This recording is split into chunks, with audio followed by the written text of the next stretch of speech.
حضرت لقمان حکیم نے اپنے بیٹے کو کہا 3 نصیحتیں تجھے کرنے لگا ہوں، یہ 3000 نصیحتوں کا خلاصہ ہیں، اور ان میں بھی 2 کو یاد رکھنا، 1 کو بھول جانا۔ تو بیٹا ہمہ تنگوش ہو گیا، تو حضرت لقمان بولے جو نیکی کی ہے اس کو بھول جانا، اور موت کو اور اپنے رب کو یاد رکھنا، یہ میری ساری نصیحتوں کا خلاصہ ہے۔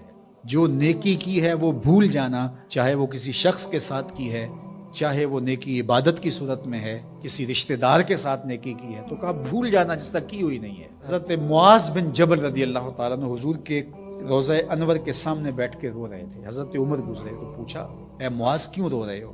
کہا صاحب مزار کا ایک فرمان یاد آیا جس نے رلا دیا۔ کہا وہ کیا فرمان ہے؟ کہا ایک دن حضور نے کہا تھا ادنا سی ریا بھی شرک ہے، تھوڑی سی ریاکاری بھی شرک ہے، اللہ صرف اس عمل کو قبول کرتا ہے جو محض اس کے لیے کیا جائے۔ تو نیکی خالص اللہ کے لیے کریں گے تو قابل قبول ہے۔ اللہ تعالیٰ غیرت والا ہے، وہ کسی اور کو اپنے ساتھ شریک ہونا پسند نہیں کرتا۔ نیت کا خالص ہونا شرط ہے، ورنہ محنت بھی کی، سجدے بھی کیے، خیراتیں بھی کی، سب کچھ کیا، لیکن نامہ اعمال میں 0 کو ہوگا۔ تو ریاء سے بچنے کی تلقین کی گئی۔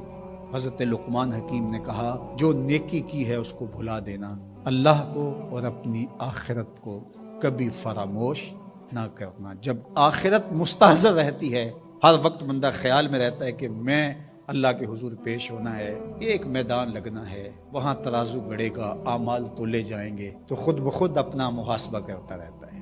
یہاں وہ کچہری خرید سکتا ہے، عدالتیں خریدی جا سکتی ہیں، تھانے یہاں بک جاتے ہیں، لیکن وہاں اللہ کی پولیس نہیں بکے گی، وہاں کے تفتیشی نہیں بکیں گے، وہاں کے تھانے، وہاں کی کچہریاں نہیں بکیں گی، وہاں ترازو پورا وزن تولے گا۔ فرمایا جس دن راز کھول دیے جائیں گے کوئی کسی کی مدد نہیں کر پائے گا، اور نہ کوئی طاقت سے اپنے عیب کھلنے سے روک سکے گا۔ تو جب مستحضر ہوگا کہ میں اللہ کے حضور پیش ہونا ہے، ایک کچہری لگنی ہے، ایک عدالت لگنی ہے۔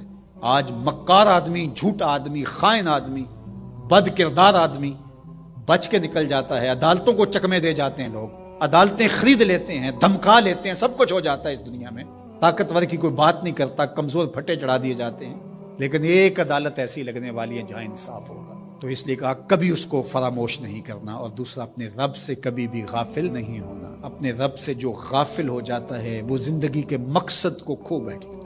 دنیا کیا ہے؟ کہا سونے چاندی ہیرے جواہرات کا نام دنیا نہیں ہے، خدا سے غافل ہو جانے کا نام دنیا ہے۔ اور یہ بات ذہن میں بٹھا لیں، اپنے لیے بھی اور اپنی اولادوں کی تباہ میں راسک کریں جیسے بھی ہو سکے۔ ایک چیز کو بھول جانا ہے، جو نیکی ہو گئی بھول گئے، اور اللہ کو بھی یاد رکھنا ہے اور آخرت کو بھی یاد رکھنا ہے۔